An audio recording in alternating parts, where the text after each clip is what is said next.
अभी इस वीडियो में हम आपको पीछे की सारी वीडियो को जोड़ के देख रहे हैं। 1-2-3 मिनट में आपको सारी वीडियो को हम जोड़ के देख रहे हैं, ताकि अभी तक जो 20-21 वीडियो आपके पास पहुंचे हैं उन सभी वीडियो में आपको समझ में आ जाएगा कि इस वीडियो से हम क्या आपको बताना चाहते हैं। तो जिस तरीके से हम लोग संस्कृत सीख रहे हैं, यानी हिंदी से संस्कृत सीख रहे हैं, तो उसमें अपने यहाँ पहला वीडियो मैंने दिया था कर्ता की तालिका, वो बहुत अनिवार्य है, और कर्ता के साथ क्रिया का जो संबंध है वो। इसके बाद है कारक। तो 7 कारक है। कारक तो ऐसे 6 ही है, लेकिन हम लोग सुविधा के दृष्टि से 8 कारक बना लेते हैं। तो उन कारकों को थोड़ा 2-3 मिनट सोचिएगा। बहुत महीन बात है, इसको बिना सोचे हुए संभव नहीं है। अगर उसको ठीक से सोचिएगा तो आपको लाभ कर जाएगा वह।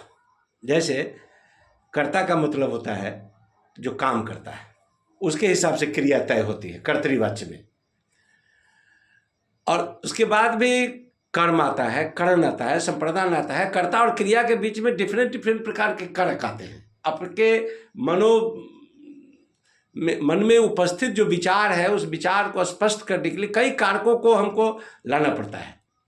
जैसे वो राम के लिए पुस्तक लाता है, तो वो लाता है, ये तो हमको समझ में आता है कि सा आनियति लाता है, लेकिन किसके लिए लाता है? तो राम के लिए। तो राम के लिए जो है वो चतुर्थी विभक्ति में है, के लिए, और उसमें संप्रदान कारक होगा। तो चतुर्थी विभक्ति का मतलब राम है, औकारांत है, तो देव के आधार पर उसमें रामाय होगा।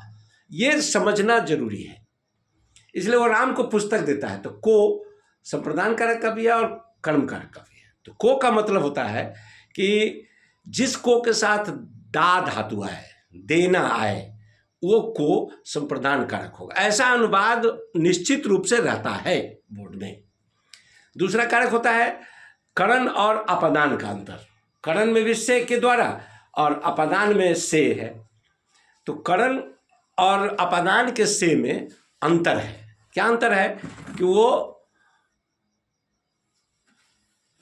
से का मतलब अलगाव होता है, तो जहां अलगाव का बोध हो वहां पर अपादान होगा, और जहां कनेक्टिविटी है, जहां संबंध है, जैसे कलम से लिखता है, साइकिल से जाता है, तो इसको ध्यान से रखना, इस अंतर को समझना पड़ेगा। तभी आप करण और अपादान का अंतर बना पाइएगा, और तभी आप विभक्ति का सही चयन कर पाइएगा, तृतीय और पंचमी में सिलेक्शन कर पाइएगा।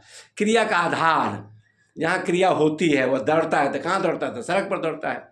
तो मे पर है उसका कारक चिन्ह है, तो उसके आधार पर हम समाधिकरण लगाते हैं। ये कारक है। और कारक का सिलेक्शन के लिए कभी कभी अकारांत शब्द आता है, तो अकारांत में हमारा देव शब्द प्रधान है। बहुत लोग बालक याद रखते हैं, बहुत लोग राम याद रखते हैं, कोई भी याद रखे, कोई फर्क नहीं पड़ता है। उसके आधार पर हमको शब्दों को बनाने आना चाहिए। इसके बाद आकारांत है, तो आकारांत लता होता है। ईकारांत में 2 है, एक हर्षिकार है, दीर्घिकार है, तो वो होता है। तो इसी प्रकार से अनेकों प्रकार के शब्द, कम से कम 8-9 शब्द रूप हमको याद होने चाहिए। जैसे अकारांत से 1, आकारांत से 1, ईकारांत से 2, नदी और मुनि, मुनि पुल्लिंग, नदी स्त्रीलिंग। इसके बाद उकारांत से 1, साधु। इसके बाद आता है अस्मद युष्मद तत् इदम, ये सर्वनाम है। एक प्रश्नवाचक बनाने में किम शब्द का रूप आता है, किम स्त्रीलिंग और पुल्लिंग में। नपुंसक लिंग में तो बात सब समझ रहे हैं कि फलम फले फलानी, फलम फले फलानी, सिर्फ प्रथमा द्वितीय में एक लाइन बदलता है, बाकी सब पुल्लिंग पर आता है। तो ये कारक का मूल चीज़ था। इसके बाद हमने वाच्य बना दिया आपको। वाच्य को देखिए तो 3 नंबर का वाच्य आता है बोर्ड में। इसके बाद इसका जो इफेक्ट है वह इफेक्ट आपके अनुच्छेद पर पड़ेगा। इसका प्रभाव आपको जो पठित अबोधन है, अपठित अबोधन है, उन वाक्यों को समझने में पड़ेगा, वाक्य संशोधन में पड़ेगा। इसके बाद जो 4 नंबर का 8 वाक्य है जो आगे पीछे रहता है, उसको सही ढंग से व्यवस्थित करने में आएगा। जब वाक्य को समझिएगा तो सारी चीज़ें ठीक आएगी। और भी बहुत सारा उसका इफेक्ट है। इसके बाद हमने आपको प्रत्यय बता दिया, प्रत्यय में स्त्रीलिंग प्रत्यय अभी बचा हुआ है, उसको समय आने पर हम बताएंगे। इसके बाद संधि बता दिया। अब व्याकरण जो 25 नंबर का व्याकरण है आपका, जिसको हम अनुप्रयुक्त व्याकरण कहते हैं, वो अनुप्रयुक्त व्याकरण में से अब सिर्फ एक समास छूटा हुआ है 3 नंबर का। उसको भी अगले वीडियो में हम समास को भी ला के देंगे। अभी विसर्ग संधि हमारा लक्ष्य है। उस विसर्ग संधि पर हम 2-4 नियम है, उस 2-4 नियम को चर्चा करके इस वीडियो को हम क्लोज करेंगे। तो विसर्ग का मतलब संधि हम जानते हैं कि 2 वर्णों के मेल से जो विकार उत्पन्न होता है, 2 वर्ण को मिलाते हैं तो तीसरा वर्ण उत्पन्न होता है। तो तीसरा वर्ण जो है संधि है, उसी को अलग कर देता है तब विच्छेद हो जाता है। वर्णों का विच्छेद, वर्णों का मिलन, ये जरूरी है। तो संधि 3 प्रकार के हुए थे, स्वर संधि, व्यंजन संधि, विसर्ग संधि। स्वर संधि पर चर्चा हम कर चुके हैं, व्यंजन संधि पर चर्चा हम कर चुके हैं। आज विसर्ग संधि है। विसर्ग का मतलब विसर्ग के पहले अ हो, आ हो, ई हो, ऊ हो, या स्वर हो या व्यंजन हो, विसर्ग के बाद स्वर हो या व्यंजन हो, और उन दोनों को मिला करके विसर्ग में जो बदलाव होता है उसको हम विसर्ग संधि कहते हैं। तो कुछ चीज़ें हमारे पास है। हमको विसर्ग में पढ़ना है रत्व, सत्व और उत्व संधि। ये 3 सिलेबस है, इसमें से 1 नंबर अनिवार्य रूप से पूछेगा। तो आइए अब विसर्ग संधि की बात करते हैं। यहाँ देखिए, ये हसीच एक सूत्र है। हसीच कहता है कि विसर्ग के बाद, विसर्ग से पहले अ हो, ध्यान देखिए इस पर, विसर्ग से पहले अ हो और विसर्ग के बाद किसी भी वर्ग का तृतीय हो, चतुर्थ और पंचम वर्ण हो, किसी भी वर्ग का तृतीय हो, चतुर्थ हो, पंचम वर्ण हो, या अंतस्थ वर्ण। अंतस्थ वर्ण का मतलब होता है य, र, ल और व। ये 4 वर्ण में से कोई हो तो विसर्ग का जो है वह ऊ हो जाता है।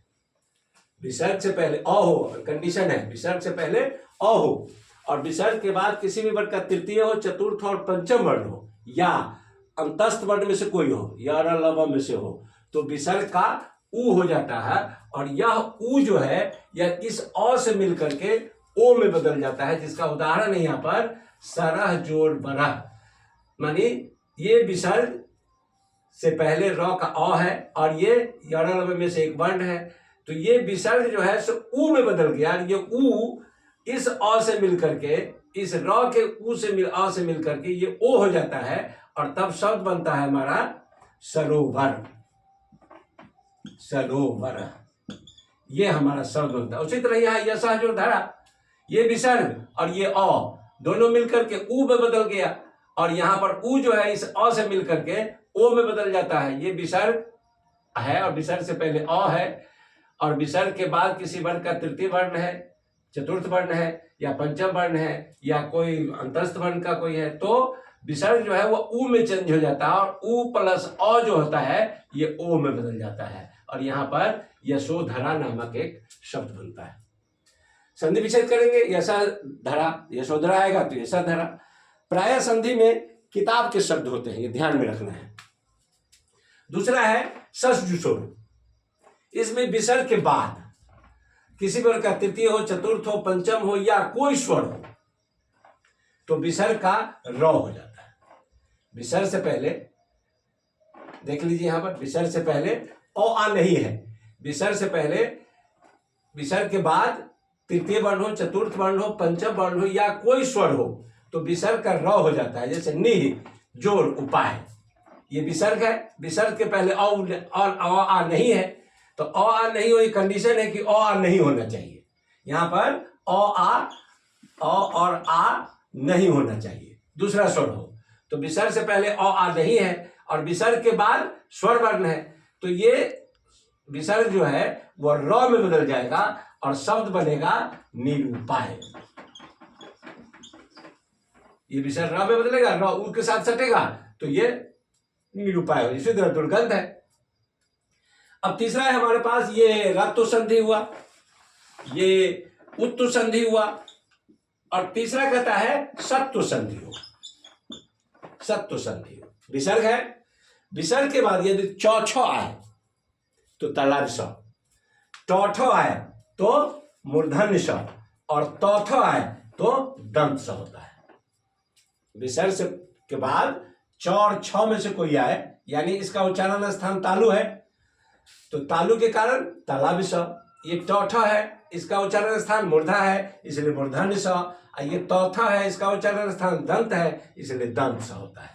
निज जोड़ छल, निश्छल तालाब है, तो यहाँ पर तालाब आया, निश्छल,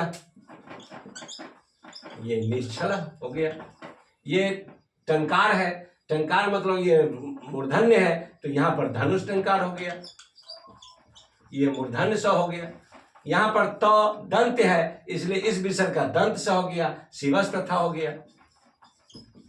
ये ध्यान रखना है। इस तरह से ये विसर्ग संधि आपका आज पूर्ण होता है। इस विसर्ग संधि को, स्वर संधि को और व्यंजन संधि को आप ठीक ढंग से अध्ययन करिए तो 3 नंबर आपका संधि में आसानी से है। और इन सिद्धांतों को किताब के एक्सरसाइज में जो संधि विच्छेद दिए हुए हैं उन पर थोड़ा ध्यान करिएगा तो वो सारे हूबहू शब्द आपको मिल जाएंगे और यह 3 नंबर आप आसानी से लिख सकते हैं।